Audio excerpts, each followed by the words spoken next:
तिथे गेलो होतो, 1-1:30च्या सुमारास आम्ही पोचलो. तिकडे सगळे भरपूर गर्दी पण होती, खूप खुश होते, सगळे आनंदी होते. फोटो वगैरे काढणं चालू होतं.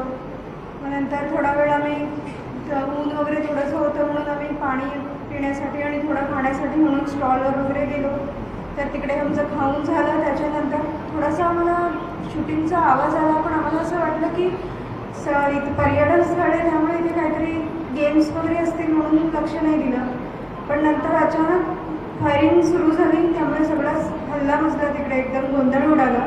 सगळेच घाबरली लोक. नंतर आम्ही झुकलो सगळेच खाली झुकले.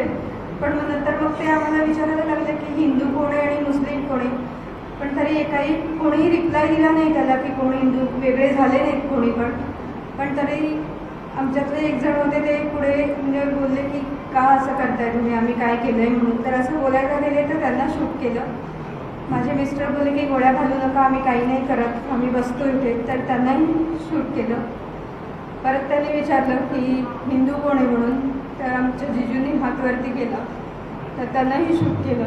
आमच्यासमोर आमच्या तिन्ही फॅमिलीला त्यांनी शूट केलं. आणि आमच्या घरातले कर्ते पुरुषच होते ते. असं बऱ्याच जणांना त्यांनी तिथे मारलं आहे. आम्ही काहीच करू शकलो नाही त्यांना. आम्ही नंतर ती लोकं गेल्यानंतर त्यांना हलवण्याचा उठवण्याचा खूप प्रयत्न केला, पण आम्हाला काहीच करता नाही आलं. तिथली लोकं बोलायला लागली की तुम्ही तुमचा जीव वाचवून निघून जा तिकडनं. आणि त्याच दरम्यान ती लोकं पण अशी बोलत होती, म्हणजे ते आतंकवादी बोलत होते की आप लोगों ने यहाँ पे आतंक मचा के रखा है, असं करून त्यांचं फायरिंग चालू होतं. म्हणजे पर्यटक फक्त फिरायला येतात, त्यांनी काय आतंक केला आहे तिथे ते नाही समजलं अजून.